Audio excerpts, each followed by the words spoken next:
Welcome to Numbers Simplified. In this channel, we seek to simplify and solve numerical problems. Today, we'll be looking at the differentiation of the exponential function. Take note, this is part 15, and make sure to check out all the other videos prior to this video. And make sure to subscribe as well so that you don't miss out on any of our future uploads. You can check out all the other playlists that we have thus far. Great then, so today's business.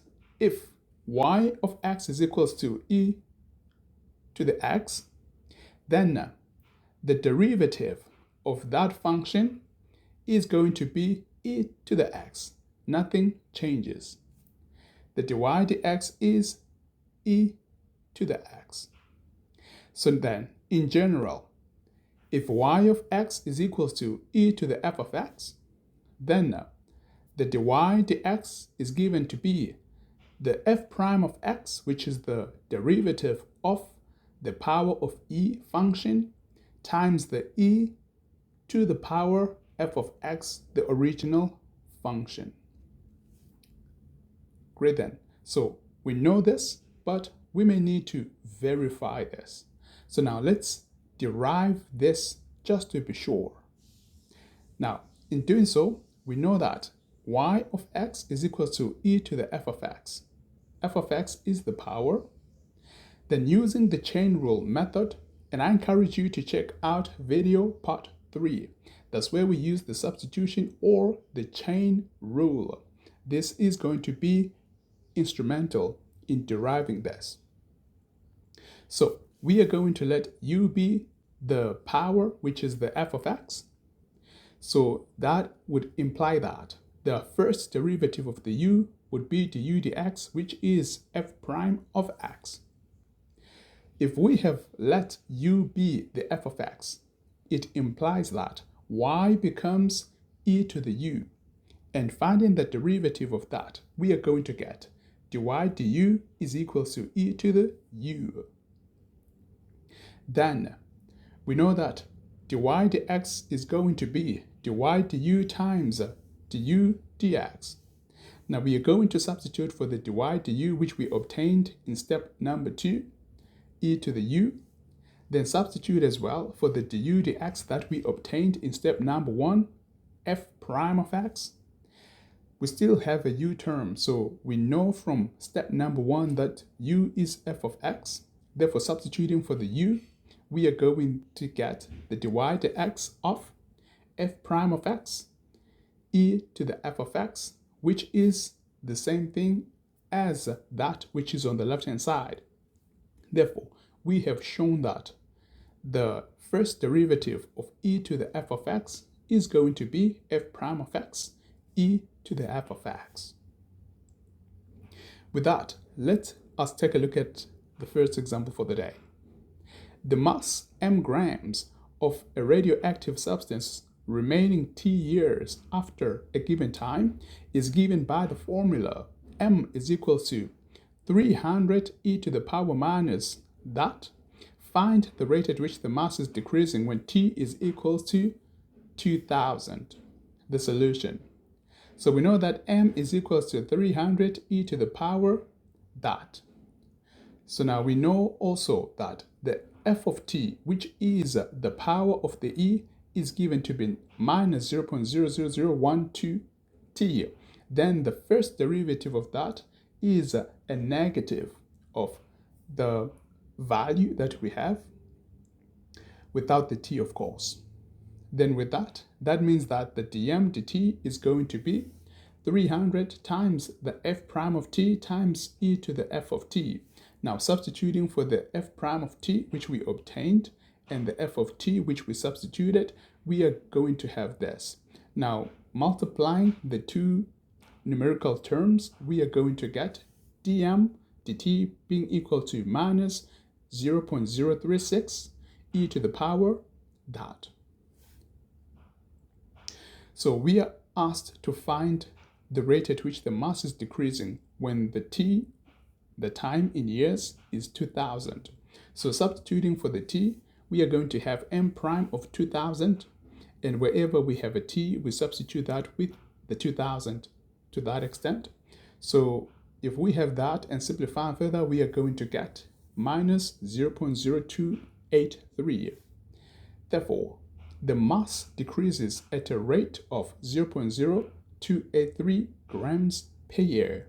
Take note, we did not include the negative because we know that negative refers to decreasing. So by just saying decreasing, it implies that whatever value we have assigned here is going to be a negative value. So that's how we would get our answer. Let us take a look at example 2. So the equation of a curve is y is equal to x squared e to the minus x. A. Find the x coordinates of the stationary points of the curve and determine the nature of these stationary points. So using the product rule, we know that we have two parts in this y. The u is x squared and the v is e to the power minus x, implying that u prime becomes 2x and v prime becomes minus e to the minus x. Therefore, the dy dx using the product rule, which we covered, remember, in part 13, we are going to get that because we have multiplied the u prime with the v plus the u times the v prime, and that is what we get. And of course, we can simplify our answer further so that we get 2x minus x squared times e to the minus x. For the stationary points, we know that the dy dx has to be equated to 0. Then we are going to set the dy dx, which we obtained earlier on, to 0 and solve for x. So in so doing, we can actually factor out the x from the brackets or the parentheses so that we've got 3 terms. And these 3 terms will be equated to 0. That is to say that x is equal to 0, or 2 minus x is equal to 0, or e to the power minus x is equal to 0. Now we solve for x for each and every equation. That would give us x is equal to 0, or x is equal to 2, or e to the minus x is equal to 0, which we abandoned because that is not going to give us any solution at all. So we've got 2 possible values or 2 stationary points. Now that we've got 2 stationary points, the next thing that we would need to find is the second derivative, because it is from the second derivative that we are able to determine the nature of the 2 stationary points that we have obtained. So we have the dy dx. We are going to differentiate once again so that we get the second derivative. You can check out the other videos where we were talking about the second derivative and how to get the second derivative. So now here we are going to make use of the product rule once again. So we let u be 2x minus x squared and the v be the e to the power minus x. We differentiate each and every term individually so that we get u prime becomes 2 minus 2x and the v prime becomes minus e to the minus x. With that, we are going to find the second derivative of y. That is to say then we have the u prime, which is 2 minus 2x, times the v, which is e to the power minus x, plus the v prime, which is a negative e to the minus x, times the u, which is 2x minus x squared. Of course, simplifying this further, we are going to have this bit in the square parentheses or brackets and taking out the e to the power minus x. Simplifying further, we are going to get x squared minus 4x plus 2 times e to the power minus x as our final answer. So this is the second derivative of y with respect to x. Now, we are saying that for x is equals to 0, wherever we have x, we are going to substitute with the 0 in the second derivative. That is as good as saying y prime prime is equals to 0, rather y prime prime of 0, and we substitute for x with the 0. So wherever we had x in the second derivative, we're going to have zeros. So in so doing, we are going to get all of that, and simplifying further, we are going to get a positive 2. So that is greater than 0, implying that the stationary point x is equal to 0 is a minimum point. we cross over to the other stationary point. X is equals to 2. With that, then we simply substitute for x with a 2 in the second derivative as we did with the previous stationary point. Then y prime prime of 2 is that. And simplifying further, of course, we are going to get a minus 2 e to the power minus 2. This one is definitely a negative value. There's no way it's going to be a positive value, right? So we know that if the second derivative is negative, that implies that that stationary point is a maximum point. So that is how we get the answers. If you have made it thus far, I say congratulations to you, and I leave you with the following task.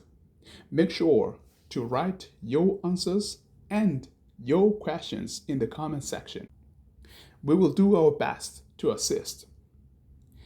Make sure to subscribe, like, and share so that you don't miss out on any of our future uploads.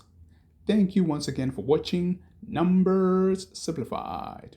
And remember, God loves you.